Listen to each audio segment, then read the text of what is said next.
ನಾನು ನಿಮ್ಮ ವಾಕಿಂಗ್ ಬಗ್ಗೆ ವಿಡಿಯೋ ನೋಡಿದೆ ಸರ್. ಅದ್ರ ಬಗ್ಗೆ ಇನ್ನೂ ಹೆಚ್ಚಿನ ಮಾಹಿತಿ ಕೊಡ್ಬೋದಾ? ನನ್ನ ವಾಕಿಂಗ್ ಬಗ್ಗೆ ಮೊನ್ನೆ ಮಾಡಿದ ವಿಡಿಯೋನ ಸಾಕಷ್ಟು ಜನ ನೋಡಿದ್ದೀರಾ, ಮತ್ತೆ ಎನ್ಕ್ವೈರೀಸ್ ಬಂತು. ಅದರಿಂದ ಇನ್ನೂ ಒಂದು ಕೆಲವು ಹೆಚ್ಚಿಗೆ ಪಾಯಿಂಟ್ಸ್ ನ ಹೇಳೋಣ ಅನ್ನಿಸ್ತು. ಏನಾಗುತ್ತೆ ಅಂತ ಹೇಳಿದ್ರೆ, ವಾಕಿಂಗ್ ಮಾಡಕ್ ಮುಂಚೆ ಕೆಲವು ಪ್ರಿಕಾಷನ್ಸ್ ತಗೋಬೇಕು. ನಿಮ್ ಬ್ಲಡ್ ಶುಗರ್ 100 ಕಮ್ಮಿ ಇದ್ರೆ ವಾಕ್ ಮಾಡಕ್ ಹೋಗ್ಬಾರ್ದು, ಯಾಕಂದ್ರೆ ಹೈಪೋಗ್ಲೈಸಿಮಿಯಾ ಆಗೋ ಚಾನ್ಸಸ್ ಇರುತ್ತೆ. 250 ಮೇಲಿದ್ರೂ ಸಹ ಮಾಡಬಾರ್ದು, ಹೈಪರ್ಗ್ಲೈಸಿಮಿಯಾ ಜಾಸ್ತಿ ಇರೋದ್ರಿಂದ ಮಾಡಕ್ ಹೋಗ್ಬಾರ್ದು. ಮತ್ತೆ ಮೋಸ್ಟ್ ಇಂಪಾರ್ಟೆಂಟ್ ಪಾದ, ಫುಟ್. ಆಲ್ರೆಡಿ ಕಾಲುರಿ ಮತ್ತೆ ಪೆರಿಫೆರಲ್ ನ್ಯೂರೋಪತಿ ಮಾತಾಡಿದೀನಿ.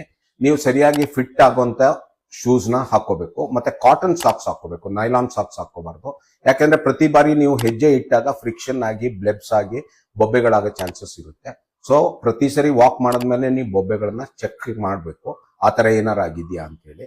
ಮತ್ತೆ ವಾಕ್ ಮಾಡುವಾಗ ನೀವು ಡಿಹೈಡ್ರೇಷನ್ ಆಗದ ಹಾಗೆ ನೋಡ್ಕೋಬೇಕು, ಸಾಕಷ್ಟು ನೀರನ್ನ ಕುಡಿಬೇಕು.